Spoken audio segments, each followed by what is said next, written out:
नमस्कार। आज मैं बहुत ही गंभीर विषय पर चर्चा कर रहा हूँ। विषय है, क्या संविधान निर्माताओं ने भारत को तबाह कर दिया है गंभीर विषय, बने रहिएगा। भारत के संविधान निर्माता दो हुए।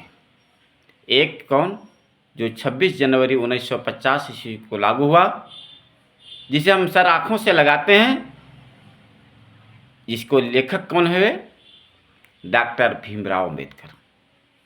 और दूसरा, सृष्टि के प्रारंभ में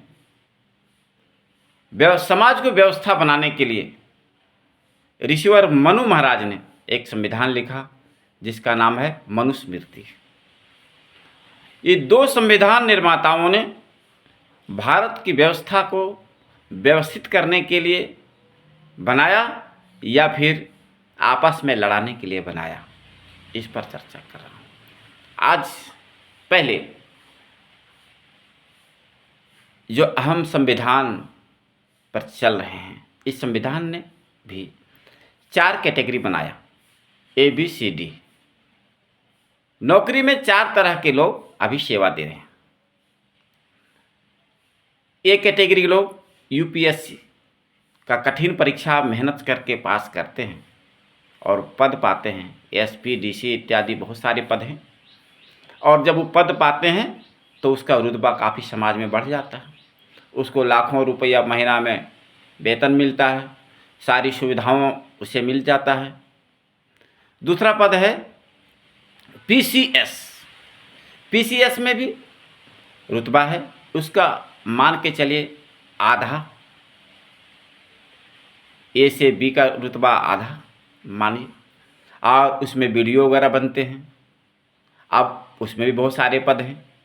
किसी बेटी की शादी अगर सेट हो जाए किसी वीडियो लड़का से, तो देखिए उसका मांग देखिए, उसका भाव देखिए कितना होता है, कम नहीं है, उसे भी बहुत मिलता है। तो B हो गया। और तीसरा हो गया C कैटेगरी के लोग, जैसे क्लर्क असिस्टेंट्स वगैरह आते हैं, उनको भी सम्मानजनक वेतन मिलता है, वो भी खूब फर्स्ट क्लास अपना जीवन यापन कर रहे हैं। अब चौथा हो गया D कैटेगरी के लोग, जो भारत सरकार की व्यवस्था के अनुसार हैं, जैसे चौकीदार हो गए, पियून हो गए, सफाई कर्मचारी हो गए। ये 4 कैटेगरी आज भी है और 4 कैटेगरी उस समय जो मनुस्मृति में मनु महाराज ने लिखा था। और आज डॉक्टर भीमराव अम्बेडकर ने इंडियन कॉन्स्टिट्यूशन बनाया है। तो बने रहिएगा, क्योंकि मामला गंभीर है। लोग आपस में ऐसे लड़ रहे हैं जैसे लोग बंदर लड़ते हैं। मनुष्य ऐसा नहीं लड़ सकता। आरक्षण के नाम पर, जाति के नाम पर लड़ाई ऐसी छिड़ी हुई है, जिसे आप कह सकते हैं कि भाई के खून से भाई रोटी सान कर खाने की बात कर रहा है और हो रहा है बड़ी भारी लड़ाई। इस भूमि में, भारत भूमि में हर व्यक्ति का जन्म हुआ, यही हमारी मिट्टी है, और यहाँ आपस में लड़ रहे हैं। अब इसका नुकसान समाज को किस संविधान से ज़्यादा हुआ और किस संविधान से कम हुआ, इसकी नहीं है कि व्यवस्था देने वालों ने व्यवस्था अच्छा दिया या मेरे लिए बुरा दिया, समाज को इससे नुकसान हुआ या समाज को लाभ हुआ, इस विषय पर चर्चा मैं रखा हुआ हूँ। दोस्तों, कमेंट का पूरा जगह है, आप कमेंट्स जरूर करिएगा। यूट्यूब चैनल प्रकाश निरोगी हम इसे सुरक्षित भी कर देते हैं, कोई भी व्यक्ति इस पर आप पीछे भी देख सकते हैं। तो पहले चर्चा मैं कर रहा हूँ कि ये जो चारों पद भारत के संविधान निर्माताओं ने बनाया, A, B, C और D, इन चारों पद में 1-2 व्यक्ति नहीं, लाखों की संख्या में व्यक्ति सेवा दे रहे हैं और अपने मेहनत, अपने प्रतिभा से हासिल करके और समाज में सेवा कर रहे हैं। अब इसमें एक शर्त बहुत अच्छा डॉक्टर भीमराव अम्बेडकर ने लिखा हुआ है कि चाहे वह किसी भी घर का हो, किसी भी जाति से को लेना देना नहीं, हर व्यक्ति उसे हासिल कर सकता है। लचीला बनाया है। उसने यह भी लचीला बनाया है कि अगर वैसा लगे कि उसे बदला जा सकता है तो उसे बदलने के लिए संशोधन किया जा सकता है। हुआ है कई बार, संविधान संशोधन हुआ और आगे भी होता रहेगा। बदलने का तो ये कहने का मतलब है कि डॉक्टर भीमराव द्वारा लिखे हुए संविधान की चर्चा हुई। दूसरी चर्चा थोड़ा सा कर लेते हैं। सृष्टि के प्रारंभ में जब समाज की व्यवस्था देना था तो ऋषिवर मनु महाराज ने एक संविधान लिखा जिसका नाम है मनुस्मृति। वो मनुस्मृति नाम के संविधान में 4 वर्ग बनाया गया। उसमें भी क्या किया, जैसे category A B C D है, उसी तरह उसमें कैटेगरी ए ब्राह्मण, कैटेगरी बी क्षत्रिय, कैटेगरी सी वैश्य और कैटेगरी डी शूद्र, इस 4 वर्गों में बांटा। और 4 वर्गों में बांटा। चारों का काम क्या रहा? ब्राह्मण का काम समाज को नई दिशा पढ़ाना, दिखाना, पूजा पाठ करवाना, ये हुआ उनका काम, प्रवचन करना। क्षत्रिय पूरा मशक्कत के साथ में बाहरी आक्रमण से तीनों भाइयों को बचाना और खुद भी बचना, और बहुत ही गौरव के साथ उन्होंने इस धर्म को निभाया भी। और वैश्य का काम, वैश्य काम को जिसे धनोपार्जन हो, हमारे तीनों भाई और हम स्वयं खा सकें, उसको जिम्मेदारी दिया गया। और डी की क्या हो गया? तीनों भाई को मदद करना है, सेवा करनी है उनकी, समाज की सारी ज़रूरतों को, जो समाज की आवश्यकता है उसको पूरा करना है। ये 4 कैटेगरी में बांटा। और उन्होंने लिखा भी, क्या लिखा? मनुस्मृति में लिखा हुआ है, क्या लिखा? जन्मना जायते शूद्रः कर्मणा द्विज उच्यते, अर्थात जन्म से हर व्यक्ति शूद्र होगा और कर्म द्वारा वह श्रेष्ठ बनेगा।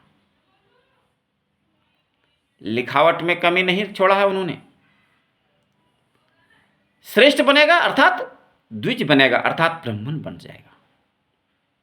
लेकिन कुछ समाज के लोगों ने और कुछ व्यक्तियों ने, कह सकते हैं, एक ऐसी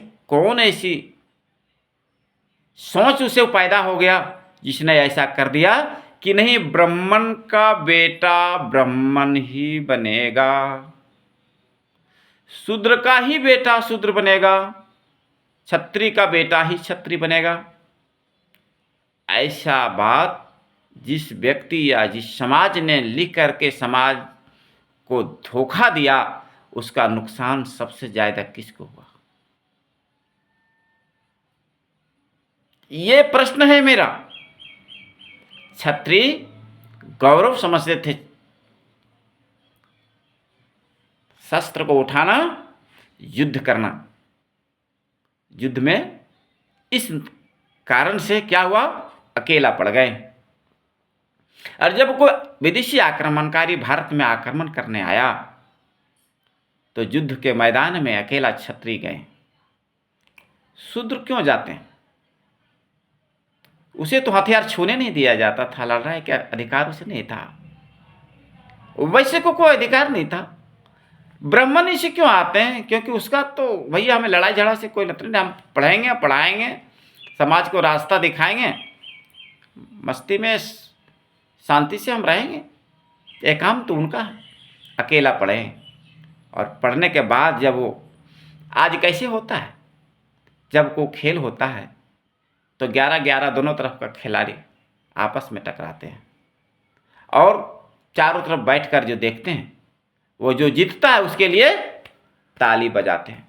यही हमारा इतिहास बता रहा है, यही हमारे समाज में हुआ। समाज के लोग काटे गए, अकेले पड़ गए और काट काट करके हराया गया। जब हार गया भारत पर विदेशी आक्रमणकारी, क्या यहाँ ताकतवर लोगों की कमी थी, बुद्धिजीवी वर्गों की कमी थी।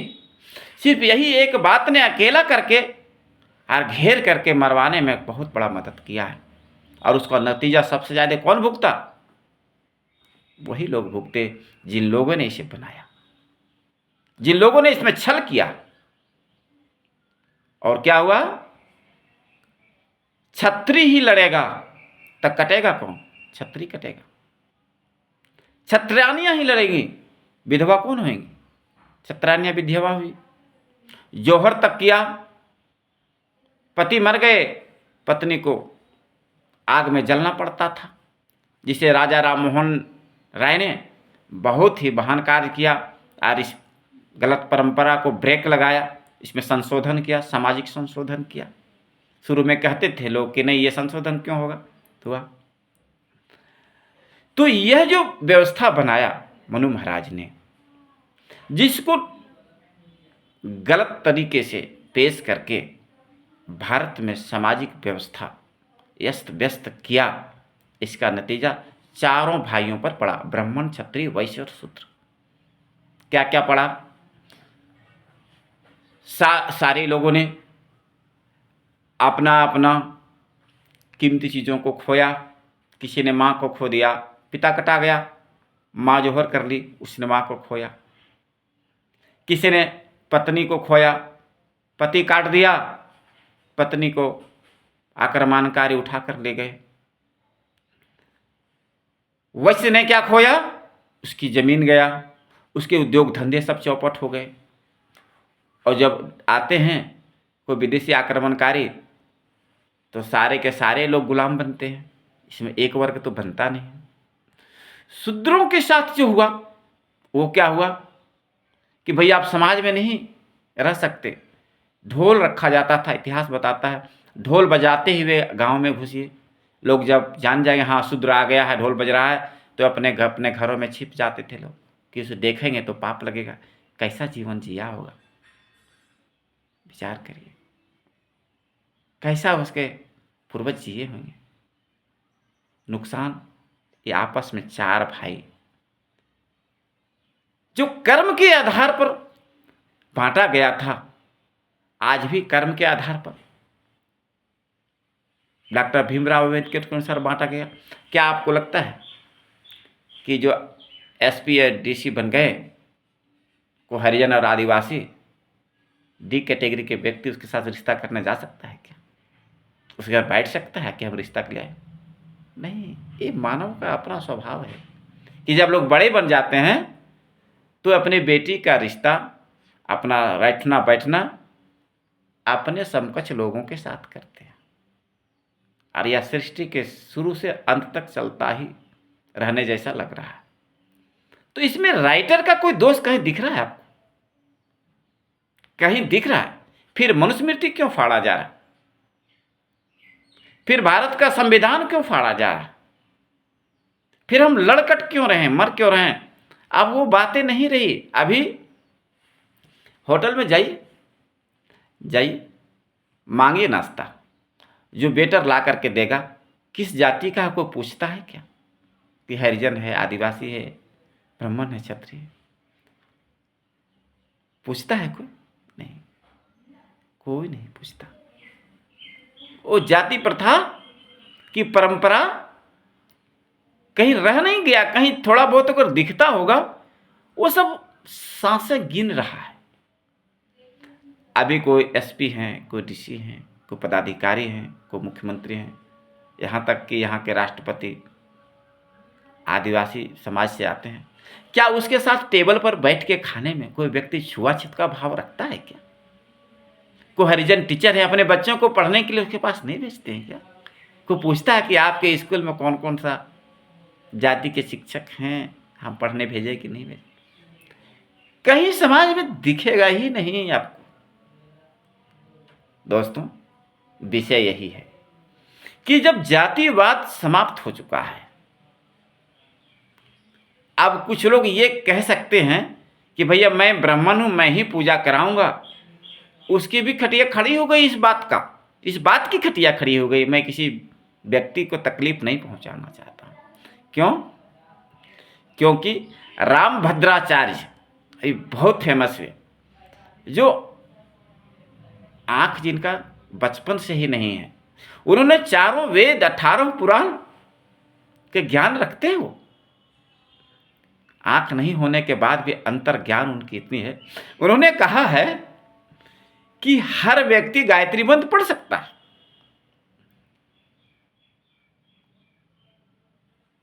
उनके जो शिष्य हैं, ये बागेश्वर धाम सरकार धीरेन्द्र शास्त्री जी, इन्होंने कहा गायत्री मंत्र ब्राह्मण पढ़ सकते हैं। अब देखिए क्या चल रहा है लोचा समाज में। अब एक बहुत ही फेमस और बहुत ही आदरणीय, इसमें लाखों करोड़ों लोग जुड़ करके जीवन सुधार रहे हैं, वृंदावन के प्रवचनकर्ता, ये क्या नाम है, अनिरुद्धाचार्य जी।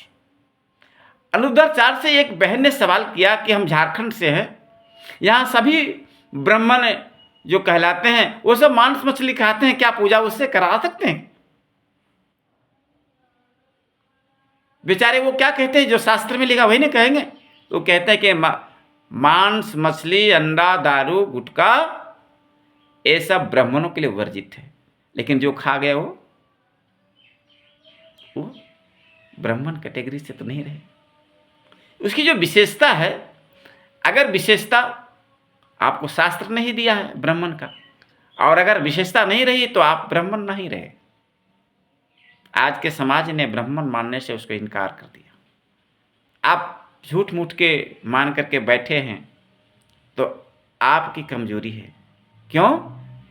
क्योंकि देखिए अभी गायत्री परिवार ने एक संस्था बनाया। क्या संस्था बनाया? संस्था का नाम है AWGP, ऑल वर्ल्ड गायत्री परिवार। इसमें कोई भी जाति के व्यक्ति,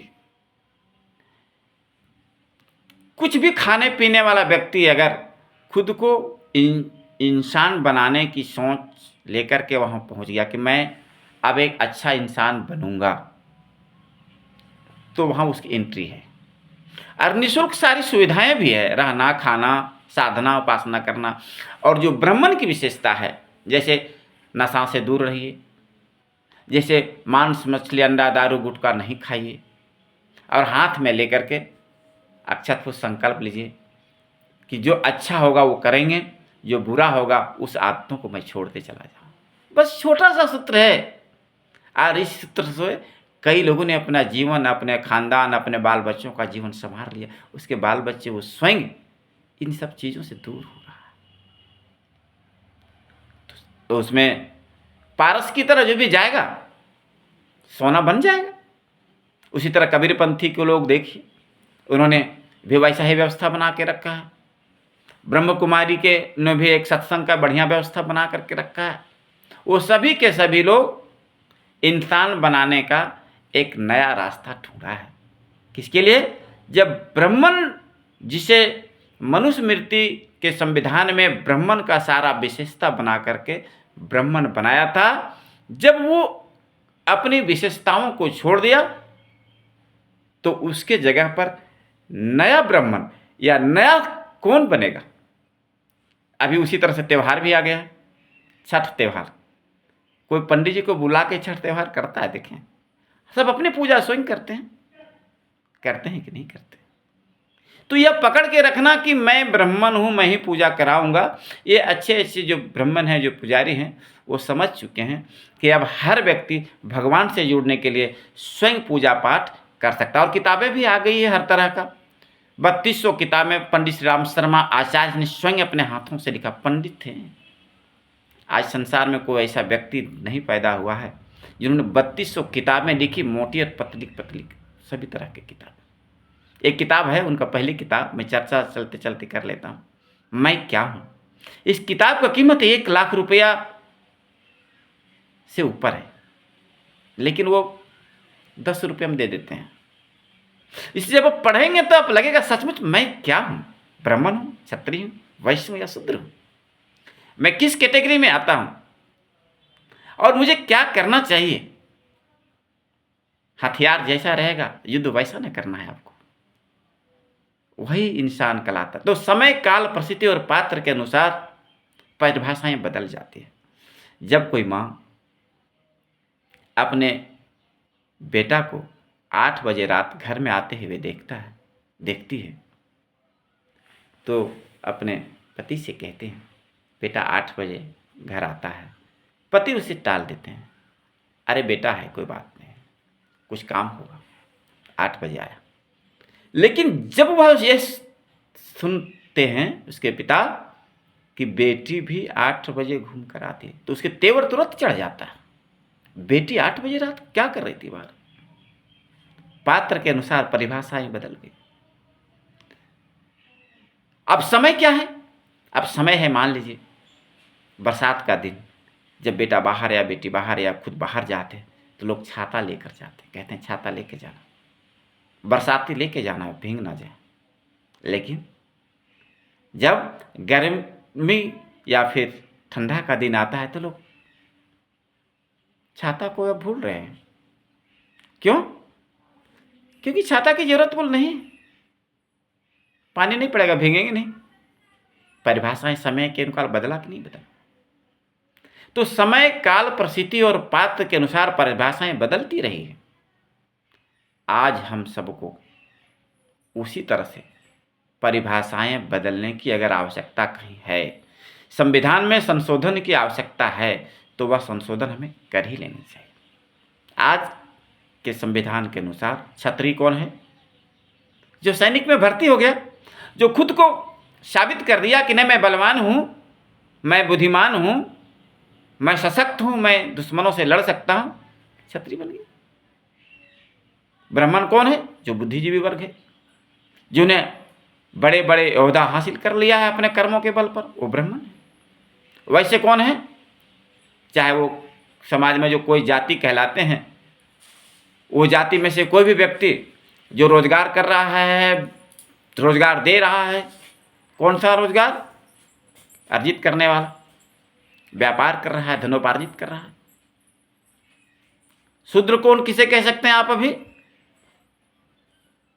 जो चौकीदार हैं, जो झाड़ू लगाते हैं, जो क्या कर रहे हैं, सबों का सहयोग कर रहे हैं, तो उसमें सभी जाति के लोग हैं, ब्राह्मण, क्षत्रिय, वैश्य। और लाइन लगाकर किसी भी लोग आवेदन दे रहे हैं कि मुझे नौकरी कोई भी मिल जाए सरकार। तो अब वो जो ब्राह्मण, क्षत्रिय, वैश्य, शूद्र पकड़ कर बैठे हैं, उसको भूल ही जाइए। आपस में प्रेम बना करके रहिए। अगर हम प्रेम बना करके नहीं रहेंगे, तो मिट्टी वही है, भारत की भूमि हम सबों का बराबर हक रखता है। इसमें हम सभी आपस में जाति के नाम पर, कैटेगरी के नाम पर, आरक्षण के नाम पर लड़ाई बंद करिए। जहाँ संशोधन की आवश्यकता है, खुले मन से संशोधन करने दीजिए, तभी समाज में प्रेम और सौहार्द रहेगा। अभी देखिए, हरिजन और आदिवासियों के लिए आरक्षण की जो सरकार ने व्यवस्था बनाई, अब उसका लाभ क्या उठा पा रहे हैं क्या? जो सबसे निम्न स्तर में हरिजन और आदिवासी हैं, जो सरकारी स्कूल में अपने बच्चों को किस तरह से पढ़ा रहे हैं, फ्री का राशन ले करके गुजारा बसारा कर रहे हैं अपना, वो व्यक्ति, और जो संपन्न हरिजन आदिवासी हैं, उसके बच्चे, जब दोनों बच्चे कंपटीशन में बैठेंगे, तो क्या संपन्न व्यक्ति हरिजन आदिवासी के बच्चे के सामने टिक पाएंगे? कहीं टिक पाएंगे? क्या वो नौकरी उच्च क्वालिटी का ले पाएंगे? तो उसमें उसको और अतिरिक्त आरक्षण मिलना चाहिए कि नहीं मिलना चाहिए? कि जो पहला जो आरक्षण के का लाभ मिलेगा वो किसको मिलना चाहिए? जो आर्थिक रूप से कमजोर हरिजन है, जो आर्थिक रूप से कमजोर आदिवासी है। तो इसके लिए कोई कानून बनना चाहिए कि नहीं बनना चाहिए? नहीं, कोई आवाज नहीं उठा पा रहे। क्यों? क्योंकि बेचारे वो दबे हुए, उसके लिए कौन आवाज उठाए? अगर उच्च व्यवस्था, मतलब ऊंचे आमदनी वाला व्यक्ति हरिजन आदिवासी हैं, तो वो आवाज क्यों उठाएंगे? उसको नुकसान हो जाएगा। लेकिन समझदार तो सबको ही है, बनना वहाँ चाहिए संविधान में। वहाँ भी संविधान में डॉक्टर भीमराव अंबेडकर ने जो संविधान बनाया है, उसमें भी संविधान में संशोधन की आवश्यकता महसूस की जाती है। अब कोई वैश्य है, कोई क्षत्रिय है, अगर वो व्यक्ति निहायत गरीब है तो सबसे पहले उन्हें आरक्षण मिल रहा है, संविधान में कुछ संशोधन हुआ है। तो जहाँ जहाँ संशोधन की आवश्यकता है वहाँ वहाँ संशोधन करनी चाहिए, चाहे वह मनु महाराज द्वारा लिखा हो मनुस्मृति हो, इसमें व्यवस्था, मानसिक व्यवस्था बदलनी चाहिए, समाज ने बदल भी लिया है, चाहे आज का लिखा हुआ जो डॉक्टर भीमराव अंबेडकर द्वारा लिखा हुआ संविधान है, इस संविधान में कहीं संशोधन की आवश्यकता है। इसे खुले मन से मैं बात किया हूँ, खुले मन से हर व्यक्ति इसी ओर काम करना चाहिए। जो कुछ त्रुटियां कहीं आपको लगे हमने, उसे आप कमेंट्स में ज़रूर लिखिए। यूट्यूब चैनल मैं दोबारा बता रहा हूँ, प्रकाश निरोगी नाम का मेरा है, आपके लिए मैं वहाँ सुरक्षित कर देता हूँ। आप कमेंट्स करिए, हम इस पर फिर से विचार करेंगे सभी लोग मिल करके। धन्यवाद, नमस्कार।